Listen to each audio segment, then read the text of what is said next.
Hello and welcome to this first gathering of this spiral of the Shining Tribe Exploratorium.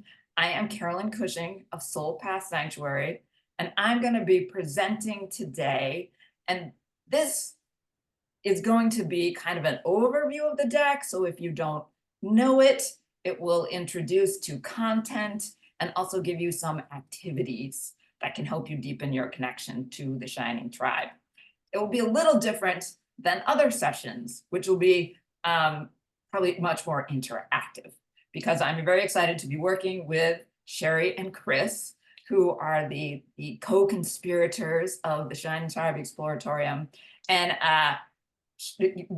introduce yourself just a little bit. Sherry, you want to go first? Oh, but you're muted. Hello, I have a voice. I'm Sherry Smith. I've been working with tarot for many years. You can find me at talkingtarot78.com, and I host gatherings and have known Carolyn now for a lot of years and love the Shining Tribe and have used it, I think, since the Shining Tribe Tarot came out. And then I, of course, had to get the Shining Woman, but it's one of my favorite decks and one that is out on my desk almost all the time. So I'm looking forward to bringing your presentation in October. And I have a gestation of an idea, but I don't want to share more than that. So thank you. Also, Sherry is our tech goddess, and I'm super grateful to Sherry for like all the setup and Substack and all that kind of stuff. And she does the tech thing, but she also is a great tarot person with great process. So yeah. Thank Chris, you. Want to introduce yourself? So hi there, everyone. My name's Chris. My pronouns are he and him. I have a YouTube channel called Elemental Cartomancy, so that's the best place to catch me, I guess. Like Shari, I've been reading tarot for many years. I was first introduced to this deck when the very handsome Justin Michael, who happens to be with us today, very kindly gifted it to me a number of years ago. I've been a Rachel Pollack fanboy for the longest time. So I'm just really excited to be here. And I am going to be facilitating November's get together. And yeah, that's what else can I say? Nice, nice. And we'll be your team to make sure that we have our monthly gatherings. We may not, we'll make sure there's always something happening. There may be people in the community then who start to present things. That may happen too. And the Substack we will share. At the very end, I will go over some logistics. I think I'm going to start the presentation. I'm going there. Yes. Slideshow, play from start. Great. And you can see this, Sherry and Chris, yes. Great. All right. I just reminding people who have come on that this is going to be a video we're going to share publicly and widely to bring more people into the Tarot Tribe. So if you don't want to be on this video scene, don't take off the video. If you don't want to be heard, don't speak. But as I go through this presentation, if people want to give a shout out of a comment or question, those are most welcome until I realize that I'm running out of time. So I'm very excited to be presenting here the overview of the Shining Tribe. And these are kind of special cards that are shown here. This was a reading that I did at Rachel's in March of year before last, and she died in April. And these were the cards of like, what do we need to pay attention as we chart the Shining Tribe Exploratorium? And what's kind of they were all, this is the 3 of trees at the bottom. They're all multiples of 3s. And we have the Hermit there, which we'll be looking at more today. So, okay. Oops, and I'm just, for the video's sake, I'm going to this. Oops. So biggest picture, Rachel Pollack's Shining Tribe Tarot is a sacred rather than an esoteric tarot. And Rachel describes this difference as esoteric has precise meanings, symbols, and rituals. And the contemporary tarot comes from an esoteric tradition from the late 19th, turn of the 20th century. And of course, Rachel is an expert in this approach to the tarot and this kind of symbolism. But she made the Shining Tribe a sacred deck, which the sacred is more fluid, supports awareness of mystery and sacred life energy, and reaches back to humanity's first impulses towards spirituality over 50,000 years ago. And that is why you see in the Shining Tribe, the kind of, it's rock art and from across the globe. And it is in relation, because of Rachel and her expertise, the Shining Tribe is in relationship to the esoteric tradition, even though sometimes when you first look at it, you may not see that. But as we work with it, we will have some hearkening back to, for example, the Rider-Waite-Smith deck. So this is something to keep in mind about the use of it, how we approach it, that it is a sacred rather than an esoteric tarot. Advance here. For today, this is what we're doing. We're going to start with honoring the sacred, inspired by Shining Tribe poems. There's guidance for encountering any Shining Tribe card. Then we're going to have a major arcana encounter on the Hermit Dark Moon. We're gathering on the Hermit Dark Moon. And we're going to enter a card. So you're just going to get a little bit introduced to the content, and then you're going to get a process to keep deepening your understanding. The minor arcana helps us make choices, and the activity you'll be presented with is Wisdom Wander. And then we will look at that question. Are vision cards different from court cards? Which are those people cards, court cards? In the Shining Tribe, it's place and knower and gift and speaker. So are they different than court cards? And we're going to look at this kind of different approach of a circular visions of power. Okay. There's going to be a reading for meeting the Shining Tribe. We'll see if we really work with that, or I just give that to you to do on your own. And then what's up next for the Shining Tribe Exploratorium, little logistical things and getting oriented.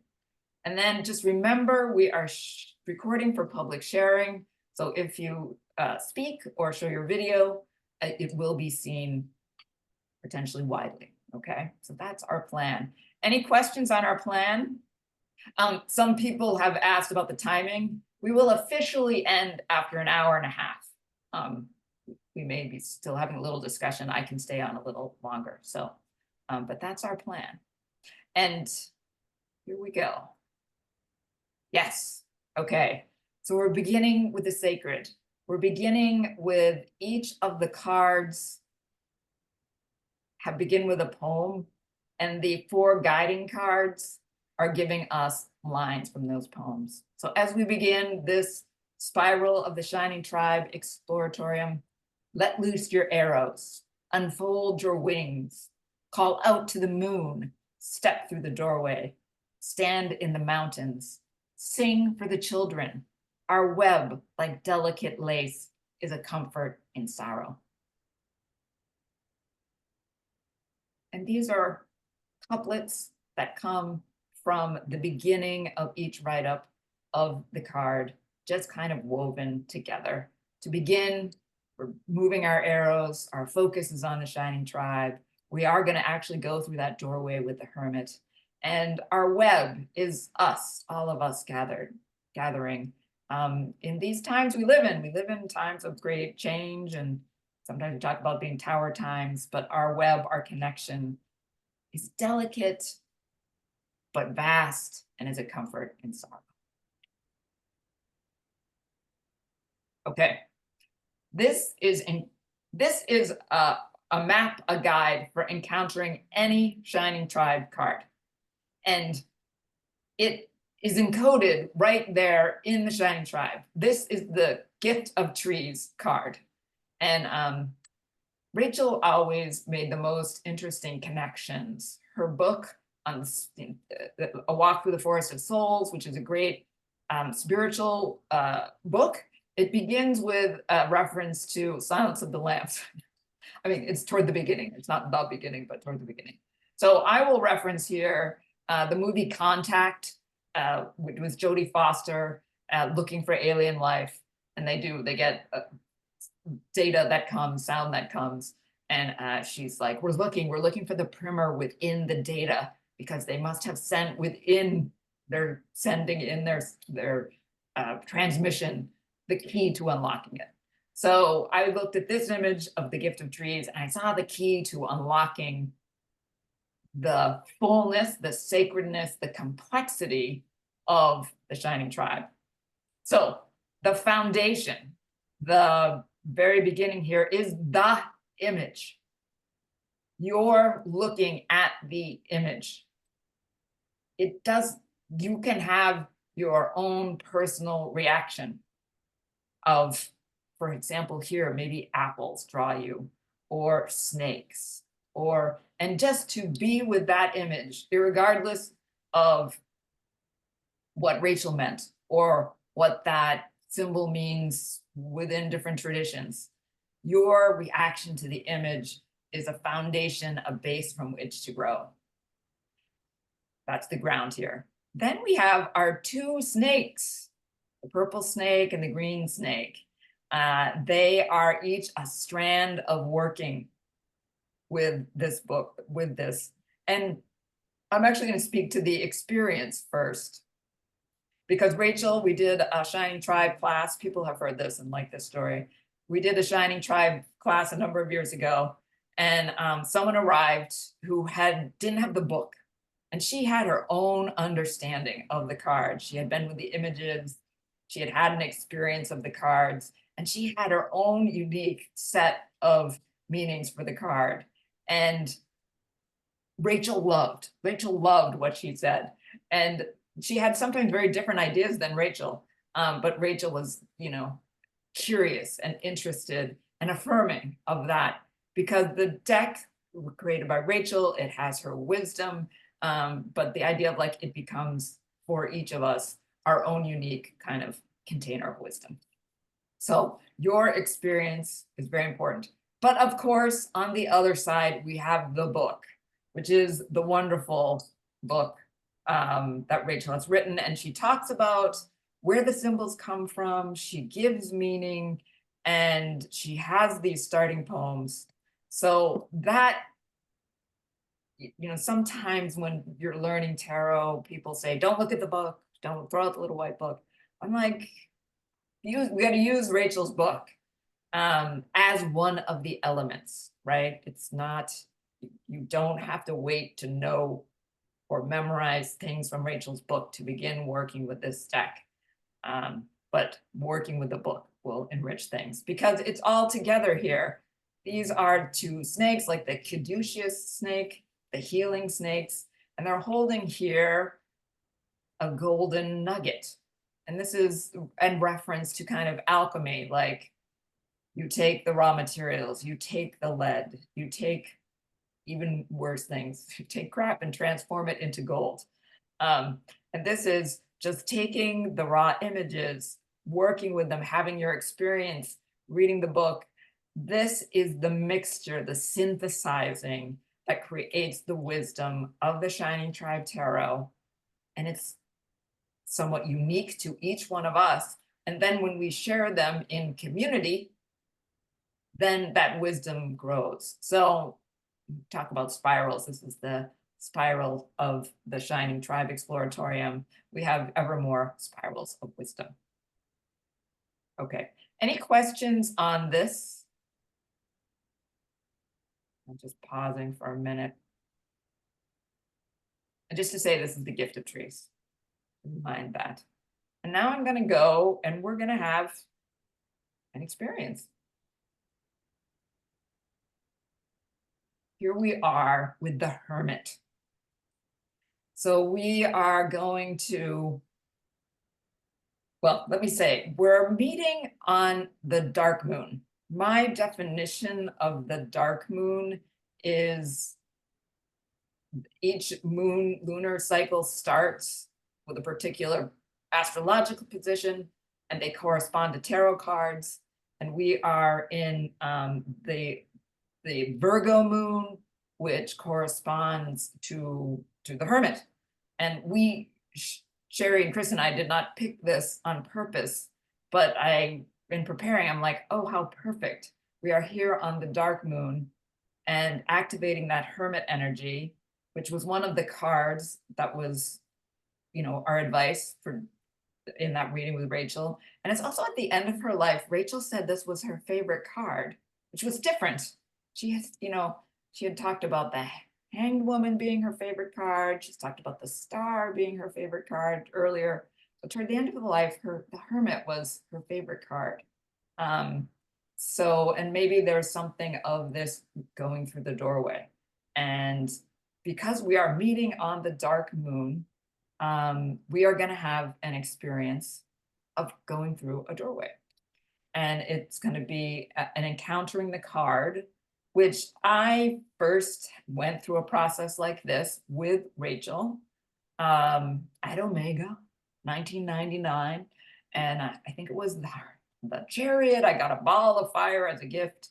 And then Rachel, and I loved that process, Rachel did not do it quite as often because some people, it was not working for some people. It's the idea of like doing guided visualizations works really well for some people, but not for everyone. Some people, you just don't get that visual. And so how I kind of modify, I'm going to lead you through kind of a structure of a guided meditation to encounter the Hermit. And there'll be some prompts of questions of reflection, maybe emerging from your heart, etc. If that doesn't work for you, if you don't get visualizations, feel free to pull a card. And so you might want to have your Shining Tribe card handy, and I will prompt you with that. You're going to get totally prompted through this. You don't need to worry about that. Okay. So we are going to use this Major Arcana card and enter the card and have our experience. And we're going to use this idea that we are on the dark moon, which I take the dark moons as opportunities to kind of leave behind anything that you don't want to bring into the next moon cycle that's coming. It's also an opportunity to kind of reflect and celebrate what has been going on through the past 28-ish, usually it's 26 days. And our calendar month and our lunar month are kind of lined up this time, which is handy. Okay, so I'm about ready to begin. So the image, I'm using that guide. I've been talking a while, but I'm going to pause a moment, and you're going to just take a look and see where your eye is drawn into this image. One detail, one aspect. Maybe it's a little bit of an odd aspect, or maybe you're not even sure what it is. You feel like you should look somewhere else, but you're drawn there. Let yourself be drawn there. This is the kind of the key to the image for you. And then turn over in your mind your connection to this aspect, this image. It was the turtle or the lantern or the ray of light. What is your understanding of that? What kind of message comes from that aspect, that symbol?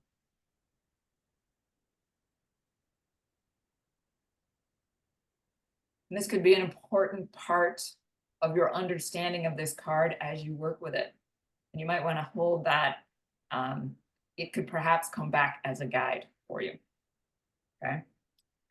We are going to have our own experience, but just to begin us, I thought I would read a little bit of the Hermit. Just a little bit of the Hermit from the book. Rachel says, most versions of this card show a wise old man standing on a peak and holding a lantern, the light of wisdom. Here we see a semi-abstract figure joyously mounting the hill, a seeker after enlightenment. Bird-headed to symbolize his ascent to the spirit world, he carries a staff with a woman's head carved at the top to symbolize his trust in the goddess.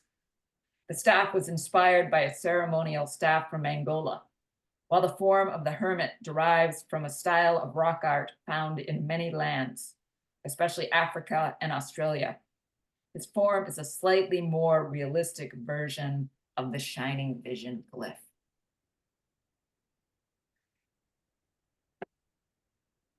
So I'm going to invite you now to prepare to go a little bit inward. If you like these guided meditations, you're going to go into the guided meditation. Those don't work as well for you. You're going to have your tarot cards handy. And the first thing to do is to kind of tune into your body. Maybe shrug your shoulders. Maybe wiggle around a little bit. Maybe put out your arms like the hermit. Wiggle your fingers, draw in a little energy. And then kind of settle. Maybe you're settled into sitting. Possibly you're standing. But you're kind of tuning into your body. You may want to close your eyes. I invite you to bring your attention just to your breath. Feel the in and the out. What might feel good? Just that regular breathing. Or do you want to take a deep breath?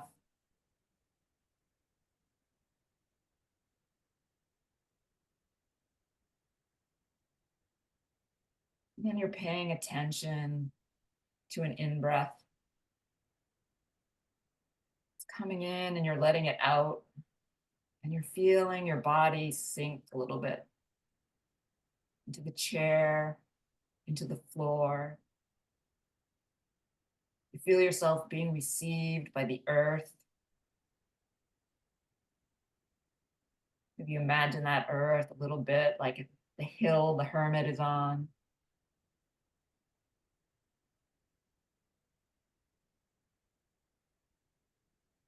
And you're feeling yourself kind of supported by the earth.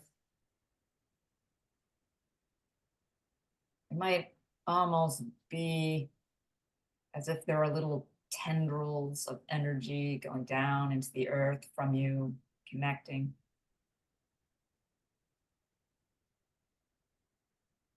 Maybe you feel that energy coming up from the earth.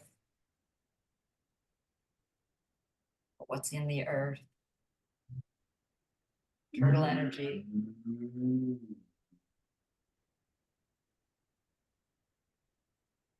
Maybe just bringing your attention to your feet. You feel that solid connection to earth. Then you take a breath in. It's almost as if that solid earth energy, that green hill energy, is rising up through your legs, through your seat, to your heart. And that earth energy is holding your heart.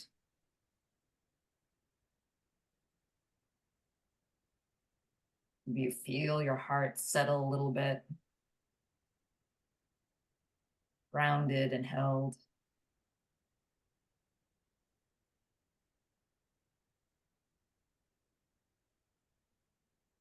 And then you bring your awareness above you. Maybe you still have your eyes closed. So it's kind of your imagination. You're imagining. You're maybe remembering from looking out your window. Trees high above you. with their leaves. Perhaps the leaves are turning orange or yellow. There's still some green, they blow a little in the wind. You sense how they're getting ready to fall, getting ready to release. You let that energy of the tree, of the branch, kind of fall around you. You're imagining it, feeling that relaxed surrender. Maybe when you take your next breath in, you're bringing that energy into your heart. And you're feeling how your heart is expanding. Supported by what's coming from the energy of trees, from the sky.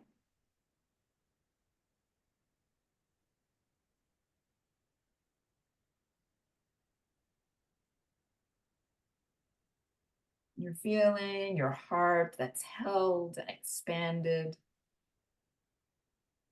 It's inspiring you to want to do a little exploring in the landscape of the hermit.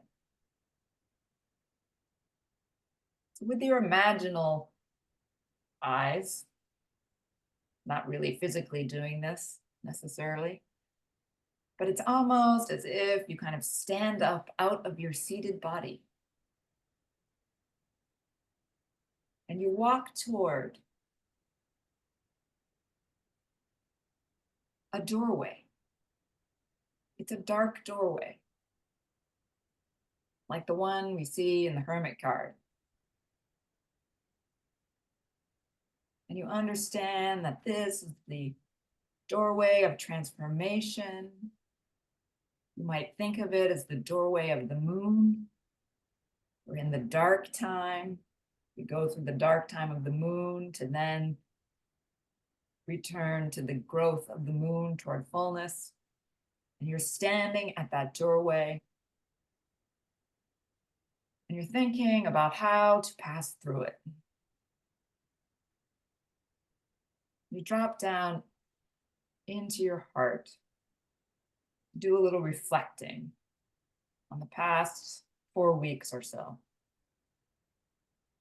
And the first thing that you reflect on is what's something that was a gift, a success you brought to completion.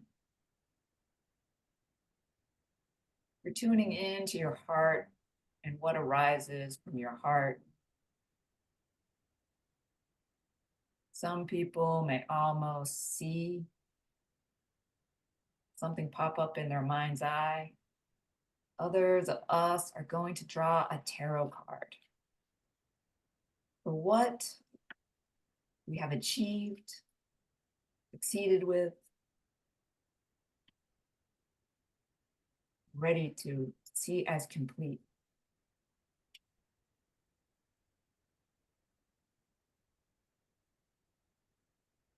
You take a moment to take in that message.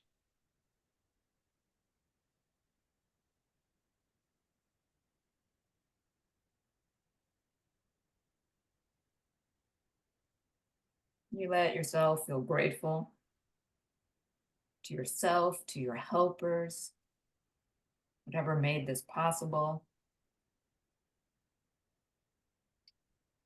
And then you might imagine your gratitude for this completion going like as energy down your body and into the earth. You're offering it as a gift to the earth.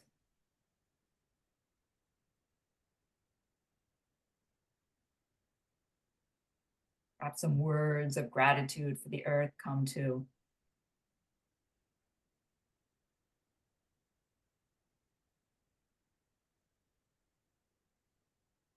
Just let that gratitude flow. What has been able to happen in this moon cycle.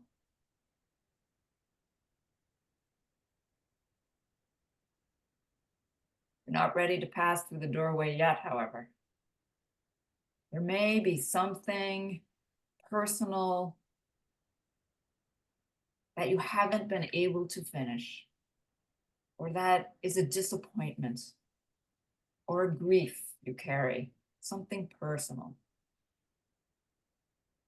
You're tuning into your heart, kind of reflecting back over the past 4 weeks. That thing that you do not want to carry into the next lunar cycle.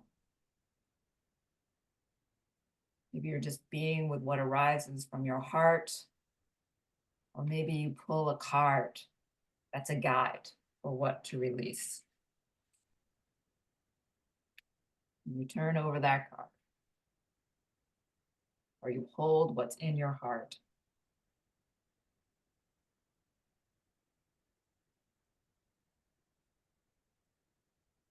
And this too goes down your body.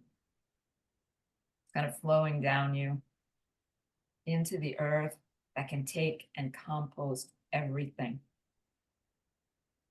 You take and compost everything. So you send that energy of disappointment, of grief, back into the earth.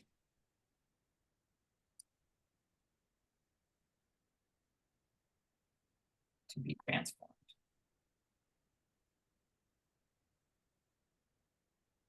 Maybe you feel a little bit lighter. But there might be something bigger. There might be something of the collective, of the world. Heaviness in your heart for what you see happening in the world. What is that you might need to release? This wider view. Let that grow in your heart. Or feel free to pull a tarot card to show you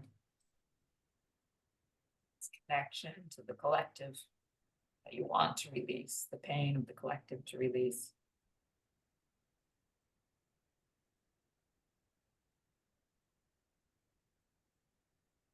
And that too just flows down your body. Maybe it's even in a whoosh. Or maybe you have to tell it can go. It can go into the earth because the earth composts everything, takes everything. Doesn't mean that your attention to this isn't going to end, but it means that you're not going to carry this lunation's heaviness. This is an opportunity to be made new.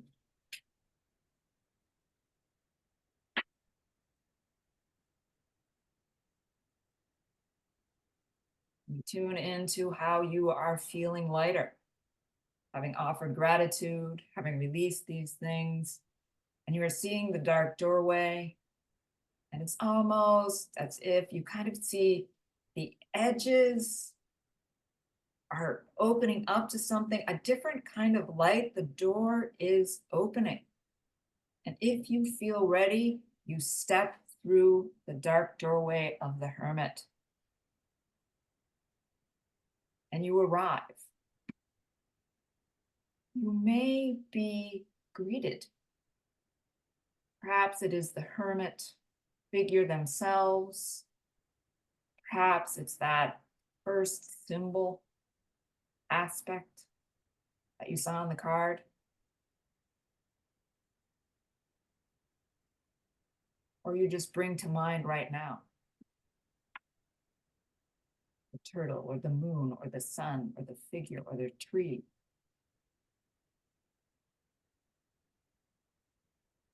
And this aspect is going to help you find the lantern of wisdom. They may take you on a little journey. You may meander. It may feel kind of dark. Maybe you feel a little doubt. But then you remind yourself the work you've done, the releasing, your trust in this guide. And the guide is leading you toward, you begin to sense some light. And then you realize you are finding your way toward the lantern that is sitting on stones. You approach the lantern. What's happening in your body, your imagination? You gaze at the lantern. You give it a long, loving look. And you realize that this is your wisdom to bring out. From the last moon, you have released and celebrated to the next moon.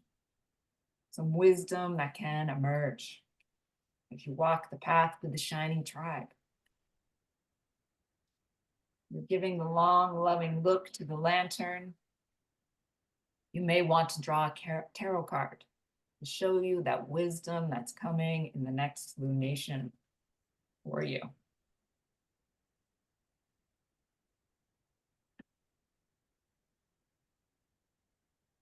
Let your heart open. It may be a surprise, it may be familiar. You don't have to know everything about it because it's going to be traveling with you through the month to come.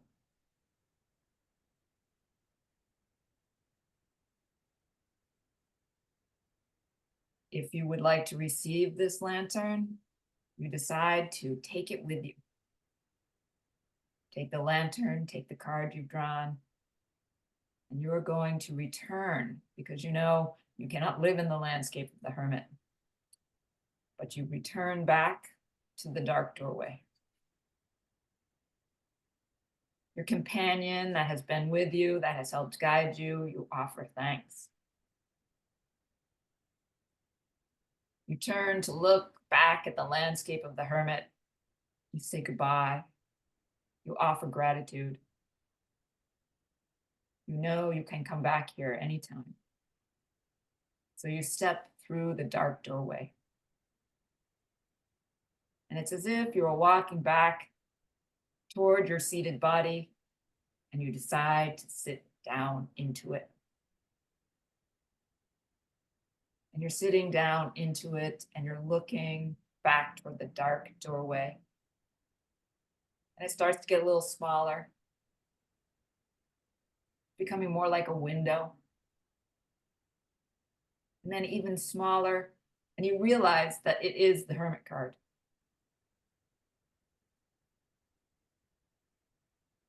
Perhaps it's almost like you take that card and you put it down. You tune back into your physical body. Perhaps you give a little shake of your shoulders, a little wiggling. You pull your feet a little bit up and down from the ground, kind of bringing that earth energy, sealing it into yourself. You bring your attention to your head, to the crown of you, and you're kind of closing that up, taking in that energy of tree, of sky that you brought in. You're going to keep it with you for your moving forward through the next month, year, years to come. And then you might bring your palms together. If you haven't opened your eyes yet, you might kind of tilt your head and half open your eyes as you rub your palms over each other. Maybe going a little faster, reaching up your arms over your head, stretching them out like the hermit, opening your eyes fully and arriving back on the landscape of the hermit. I'm just going to give like a minute or two, half a minute, minute and a half, just if you want to write down some notes of what you encountered. Take pictures of your cards, make a little bit of a record and write down your first insight. Remember, you don't have to have everything answered. I'm just going to give a minute for that.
Okay, I am gonna move along.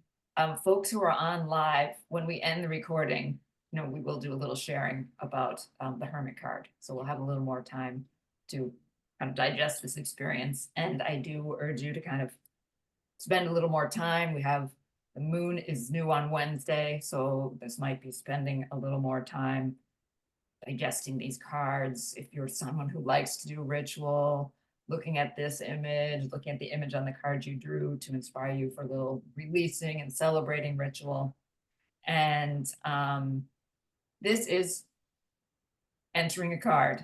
And this may be, major arcana, are the big, actually, I almost think because of the symbols used in the Shining Tribe, it's almost like the whole deck is a major arcana card. Every card is, because of the depths of the symbols. But there are the major arcana, the 22, that are pretty much the same. Every once in a while, there's a slightly different name. For example, the Hierophant is tradition. But like entering a card, if you do guided visualization, or you modify if that doesn't work for you and like kind of draw cards drawn, it's a really great way to go more deeply into the cards. And it's described in the book, Entering the Card, so that you can return to that. Okay, so I'm grateful for the Hermit for showing us wisdom, and I'm just going to end this Hermit section, this major arcana and entering the card section, with a little poem that begins. The Hermit. He climbs hills at evening. He calls out to the moon. He steps through the doorway. He finds the old lantern. And he helps us find it too. Okay, so from there, I'm going onward, and we are going to move into the minor arcana. Here's we walk like singers through the forest of souls. Lots of journeys in the whole of the Shining Tribe. You might say each of the suits are journeys with the different elements. And here we are, the admonition, we walk like singers through the forest of souls as we move through the major arcana. And, the idea, this is not particular to the Shining Tribe, but you can think of the major arcana as really the big life lessons. And there's something of the minor arcana, which is like us living it. There isn't that, firm divide in the Shining Tribe for sure, but there is this idea of we are walking through in our lives, and our lives are kind of extraordinary because we're walking through the forest of souls and being in the world that we're in. Okay, but I'm going to introduce some things about the minor arcana here. Yes, you don't worry, you don't need to write all this down. This is all in the book. I'm just kind of bringing it up here that, like all other tarots, you can take this understanding of number, which these will look kind of familiar, like the aces, the prime quality, the essence that applies across different tarot decks. So even though things look different in the Shining Tribe, it still fits with this structure. And you'll see things look familiar. Fives, loss, sorrow, healing. This kind of fits with fives in most every deck. Nines, confronting the truth, healing. So here, and I sometimes think of nines as completion, but Rachel does have here, tens are fullness, completion. So you can have your ideas about numbers and how you work with them. Working with the Shining Tribe, you'll kind of want to see how Rachel is working with them, presenting them, because that will help you make meaning even, without memorizing the whole book. Suit qualities. These are not totally different, but there is some uniqueness, right? So trees are fire, and it's fire rooted in living creatures. And there's connectedness, growth, optimism in the trees. Not super different from wands. That kind of symbol is a little bit different. Rivers, of course, kind of fits with really how we think about the cups, connected to water elements. Emotions, journey, change, joining with others. And then birds. Birds is a very interesting suit because Rachel did not Like the idea of swords was the only weapon, human-made weapon that was in the deck. So she changes it to birds and focuses on some of the positive aspects of the mind: inspiration, conflict, ideas. I mean, conflict is in there, but the positive is in there too. There's pain, there's anger, there's prophecy. And Rachel says connects us most strongly to the major arcana. So as you work with the deck, you may think about, like, how does that true for your understanding of the deck, and how Rachel's presentation of it then can influence how you work with these cards. Stones, earth, connection to earth, nurturing, security, works, links between nature and spiritual traditions. As I say, it's all in the book. It's all in the book. And that's just a little orientation. Now we're just going to look at a few cards here. So here we just have, I pulled from each suit, just 5, 6, 7. And these little words up top here are connected to the rubric we were just looking at that, that Rachel gave us. So the 5s are loss, and birds are about the mind, ideas. And, you know, there's implication of it's old ideas, because this is also the vulture is eating away at the body, the flesh. This is enacting kind of a shamanistic ritual of this is how you get transformed. So you have to lose parts of yourself to be able to do the big spiritual work. So you can see if you go back, going back, right? Yes. Like 5 was loss. I just took that word loss, and bird was, you know, ideas. So loss of ideas. This is a technique people may have seen me teach, you know, just that can be like just like the spine of meaning for the cards. You're not reading the book, you don't know the book, but you want to like just, okay, what's the essence of this card? Trees are all passion, and oh no, sorry, sixes are about passion. Trees include the elements of connection, so it's a passion of connection. And this is the idea of like walking through the world, seeing the extraordinary in it, seeing the spirits in the trees around us. It's a passion of connection.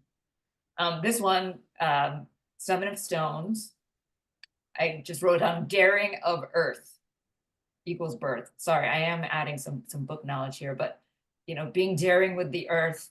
And I happen to know, and you know, some working with the deck, or you can see in the book that this image here was inspired by kind of protective image put over the beds of women giving birth in India. And this shape of the frog inspired by the goddess figures of the idea of giving birth. So daring of earth equals birth. 8s were about motion, movement, and rivers does contain that idea of emotions. So these are, if you want to kind of use that structure that we use with other tarots, you can use it here with the Shining Tribe. Just kind of go and look at what Rachel said. And then something special about the minor arcana that Rachel has said that we worked with a little bit here is the minor arcana shows us our choices. Minor arcana shows us our choices. And I'm going to pause here for a moment and see if there's anyone from anywhere out there, if you don't mind your voice being recorded, like any comment on this idea of the minor arcana shows us our choices as we look at these 4 cards, or your own understanding with working with the deck? Any elaborations? Or maybe you're not buying it.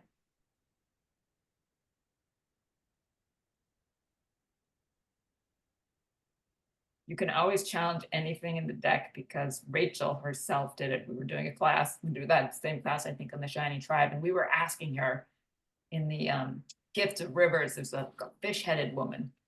And she hadn't written a lot about it. So we were like, kind of like, what does this really mean? And as we're using this deck, this figure kind of comes up as kind of a trickster figure. Oh, we're doing things. And Rachel said, well, let's consult the author. So Rachel pulled it up and she read the one sentence that she had written on the fish woman. And then she closed the book and she said, I'm not sure I'm buying it. So you can always challenge Rachel's things. Okay, Karen has raised her hand. So Karen, just unmute yourself and I welcome your comment. Thank you. I very much see it the same way. Often look at the minor arcana as situations, just as the person walking through the trees as we walk through life. This is the situation we find ourselves in. So in a way, a situation is defined by the choice we have in the situation to react. Challenges that we're confronted with. Yeah, beautiful. Now, can I ask you a question? It's like, so these situations, like the ones we're looking at here, they are, you know, from ancient symbols.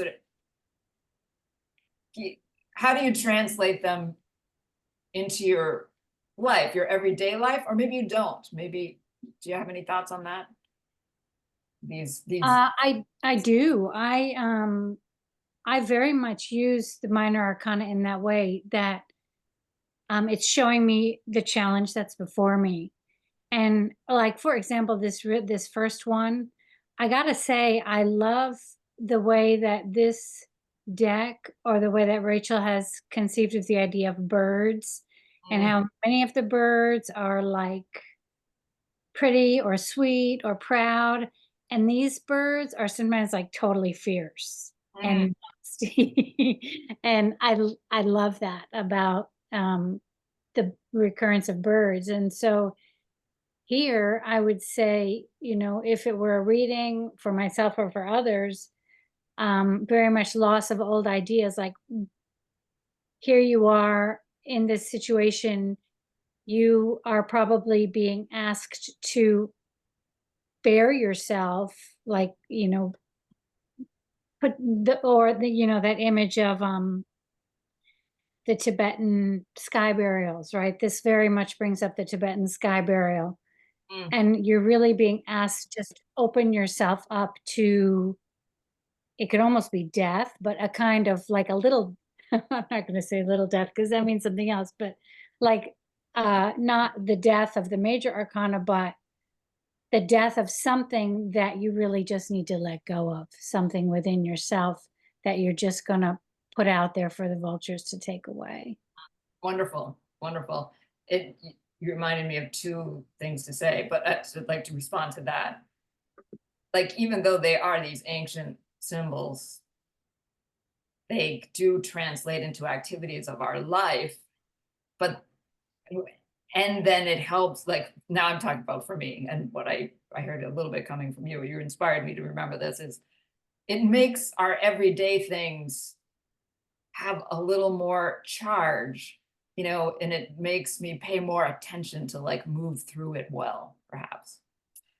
One thing to say that there are the different decks. So there's the Shining Woman, which was the earliest deck that was slightly redone because people were just thinking it was for women, and no, it wasn't. So that's how it became the Shining Tribe.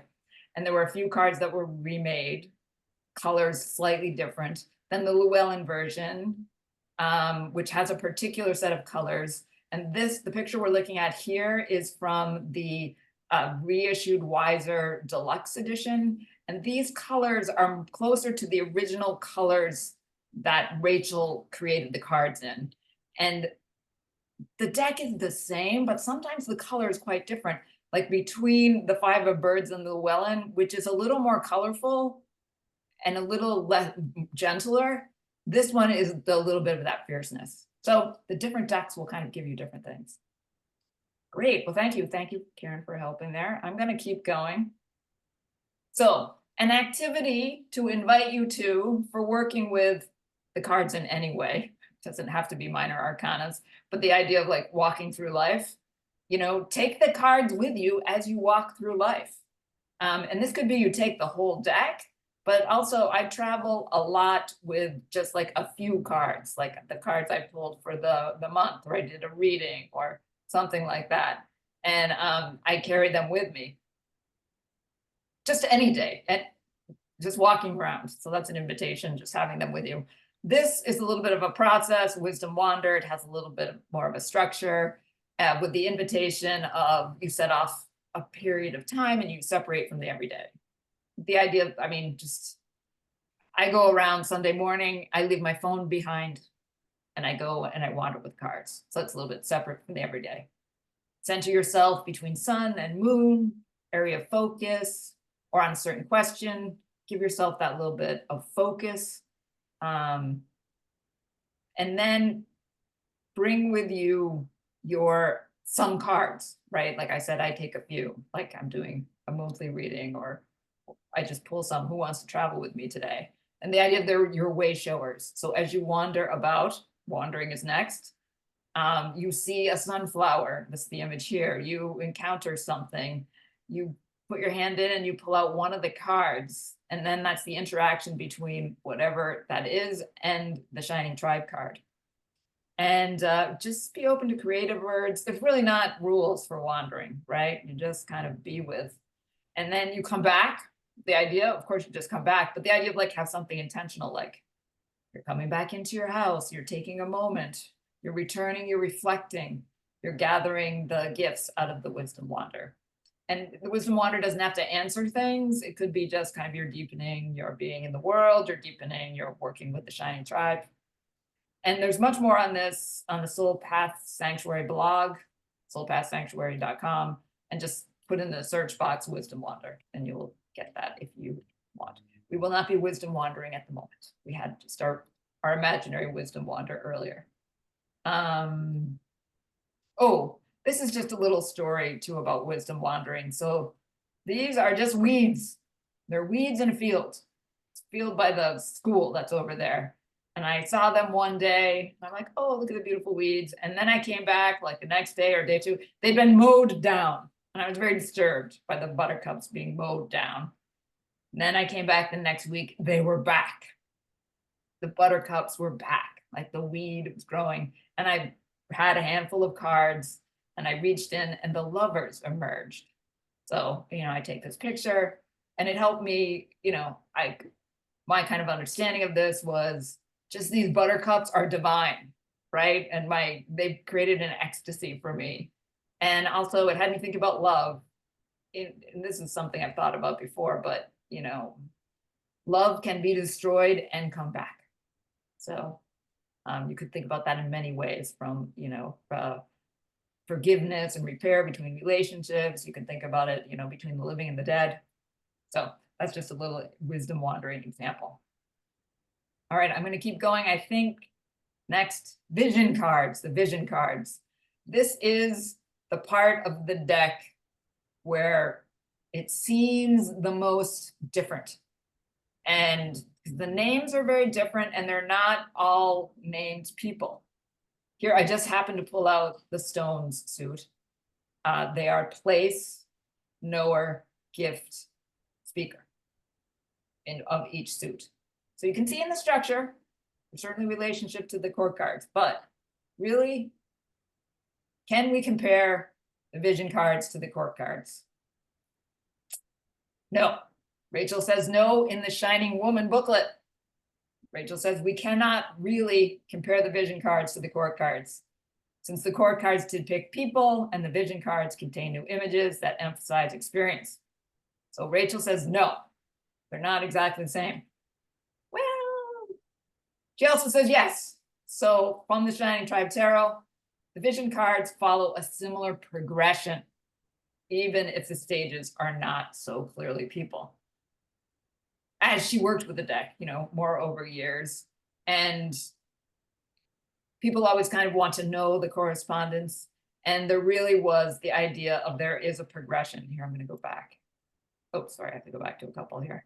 The place. First, you are in the place of the element. So that's a beginning, just being in the place. And from the encounter with the place, you know something. You come to know something about the stones. Here, it's like setting your hair on fire. You are ready to connect with the stones. And out of that connection, you get a gift. Because you have entered and met, you receive the gift of that element. And out of that gift, you speak. you speak the wisdom of the earth, or you speak kind of supported by earth. And, you know, this is how they're laid out in the booklet. This is the structure. So there is a little bit of progression. Okay, so she says no, she says yes. Then in preparing, when we had the first iteration of the Shining Tribe Exploratorium, I was thinking about these cards and I got yes and more. This was me being with them. Because they offer us a renewed vision of power that is circular and grows from power with and from within rather than power over. There's kind of a progression, but it's a different kind of power. And I'm inspired to think about this power. Starhawk, she's a Wiccan teacher, reclaiming teacher. She's a activist. I know her work from, she has a model of power, whereas there's power over, domination, visits of a world of separation and hierarchy. I think we can see this in the world we live in today. But there's also power from within. Like we look inside of ourselves to find each of us our unique spark of power. And from personal power can flow a vision of the world.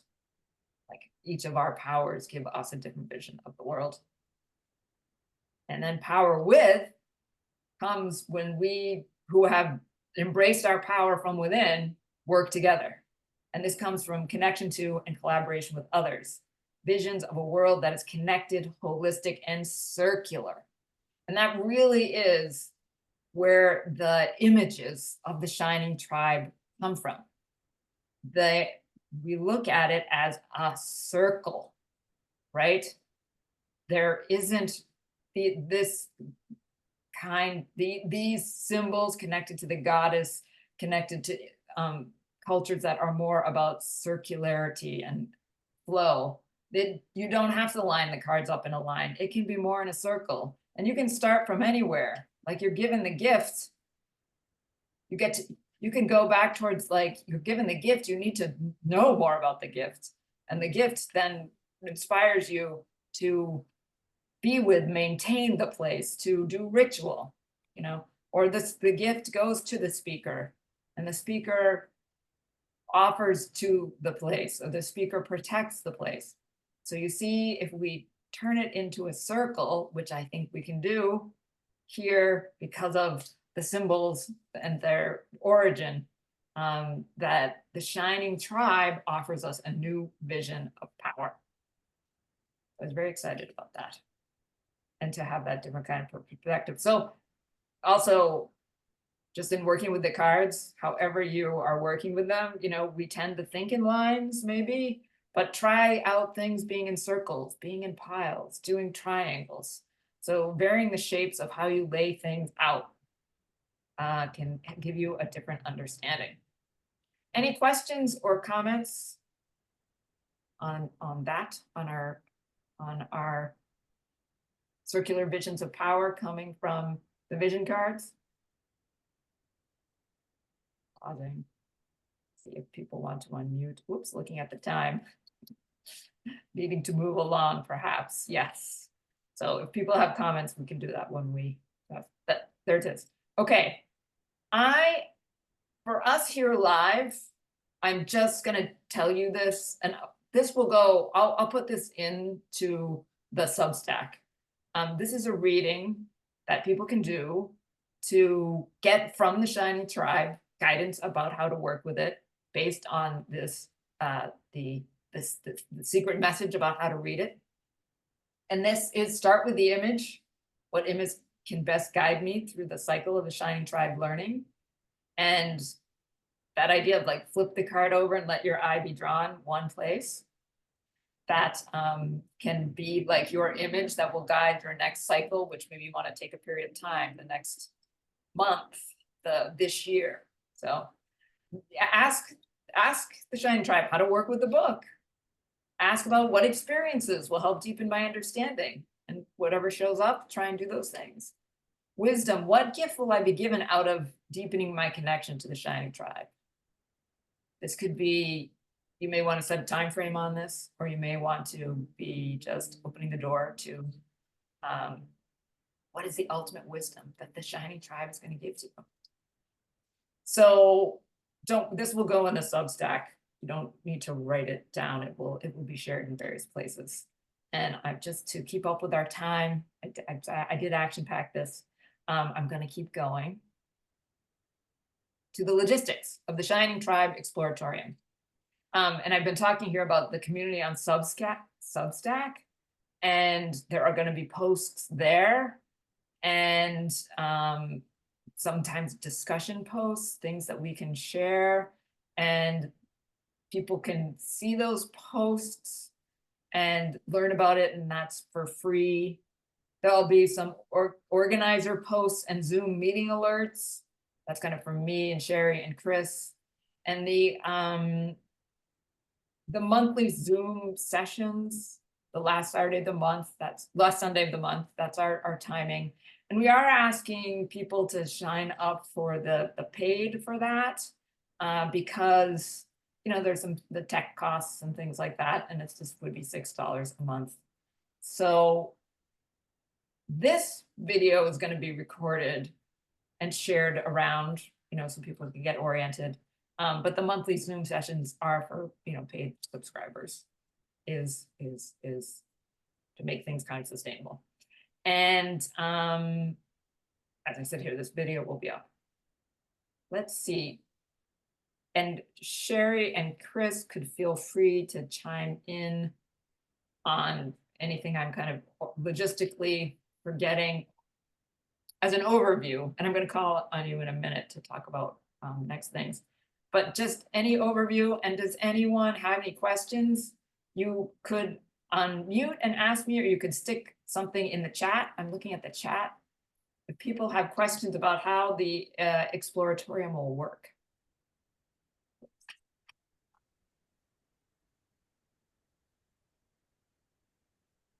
Any questions about how the Exploratorium will work? Maybe does Faith have her hand up? Faith could unmute and ask or put a question in the chat. The only thing I wanted to add about Substack is I believe we made the chat itself also part of the paid subscriber. So the chat area is slightly more private than comments. Okay. And on that, I think to actually post a comment, you need to be on the paid subscription. Is that correct, Sherry? Did we do that? I think we did that. I think we did that. We are figuring out Substack. I see some good things, you know, on it. We're figuring it out too. So feel free to ask. I'll double check on that. I know the chat itself area was paid. I'll double check on the comments. Yeah, I think if you comment on a post, everyone can see it. But maybe, that is true. Maybe if you're paid, you have to be paid to make the post, and maybe we can change that. So feel free to let us know if you have some things. Okay. Oh, Faith was celebrating the circular power model. Woo! Can we bring our own questions for other readers to discuss in the monthly Zoom? So thanks so much. Okay, it's helpful. Great. So each person who is facilitating is going to run the sessions and kind of come up with the structure and what should happen, and other readers to discuss. So this is like reading for each other, I think. I think Rose is asking reading for each other. And I can certainly imagine that happening.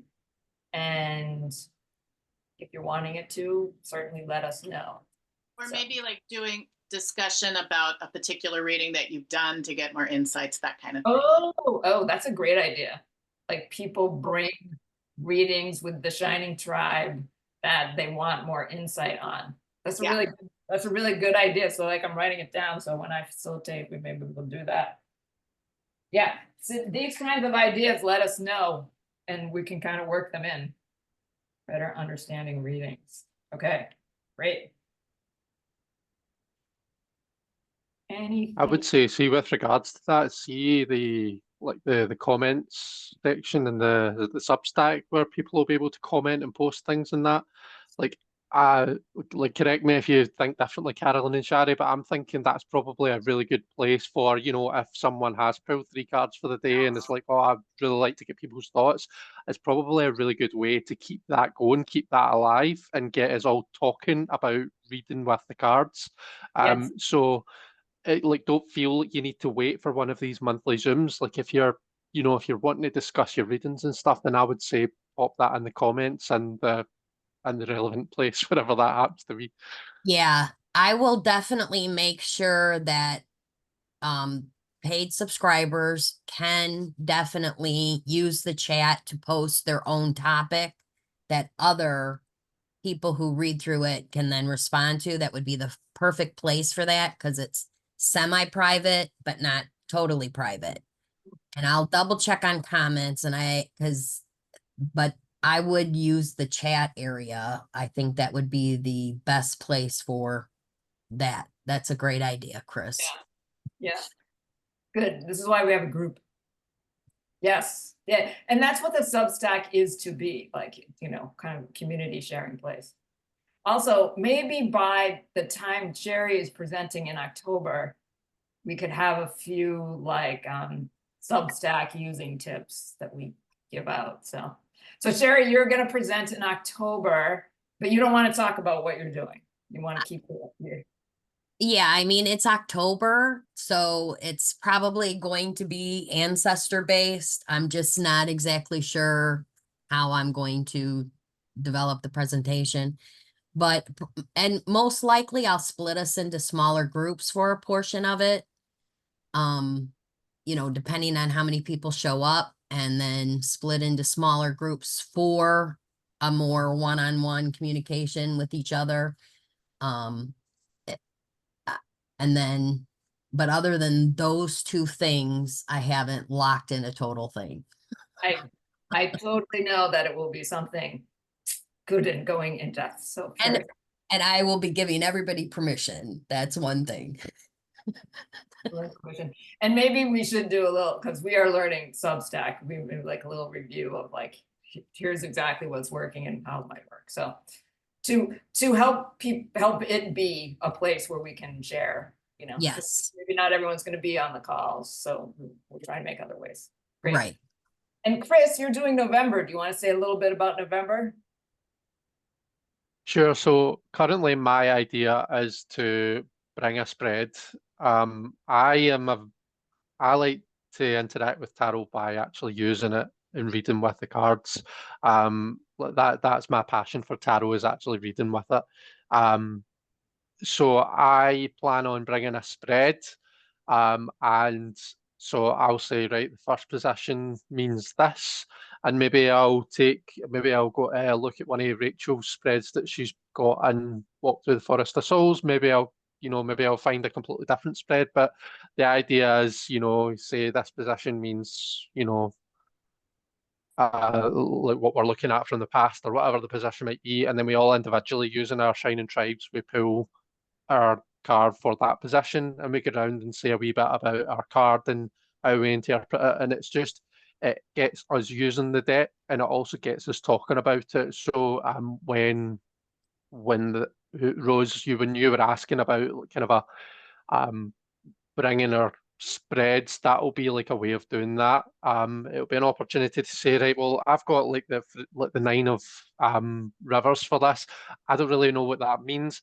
Does anybody have any ideas like what the 9 of rivers might mean for me in that position? And it kind of gives us an opportunity to all chat about it and stuff. And I think that I learn from listening, from watching how other readers interpret cards, and kind of bouncing ideas off of other people. So I'm hoping that it will be a really good opportunity for us all to get using our decks, but also learning them as we use them. That sounds great. It's exciting for us to be working together because we have different approaches. And like starting the Shining Tribe Exploratorium, people were asking me like, teach something on that. You can't really just teach the deck. It has to be experienced, and the best way to experience it is communally and That's just to remind people, this one was a little bit presentation heavy, just to be that orientation, but would be much more interactive. And we are getting to the end of our time, but I will stay on a little bit. Just for like a little bit of processing around the hermit cards for the people who are here, if you want to stay. There is a question, spread. I think this means, what is a spread? How would you define a spread, Chris? I would define a spread as a predetermined layout of cards where each position has a specific meaning. So your basic past, present, and future 3-card spread as a spread. Your Celtic Cross with each of your 10 positions where they all mean something different. Your past, your future, your basis, that to me is what a spread is. So I'll be bringing the positions, and then everyone will be pulling their own cards for that position, if that explains it. Nice. Okay, I'm gonna close. Oops, sorry. Someone had one last thing. Okay, great. Oh, delicious. All right. I'm just gonna close us and then end the recording. But if you want, group who are here live, you want to stay a little bit, I will stay for a little bit. I am going to close with just our invocation. Let loose your arrows, unfold your wings, call out to the moon, step through the doorway, stand in the mountains, sing for the children. Our web, like delicate lace, is a comfort in sorrow. May you travel well with the Shining Tribe through the moon cycles and the sun cycles. And we will see you here next month. Oops, I'm stopping the wrong thing. I'm trying to stop the recording. Where is it? Down in the bottom. No, mine is up top. Oh, Technical difficulties. Why? Where is recording? the- You know what? If I stop the share, that will do it. There we go. no, stop. It's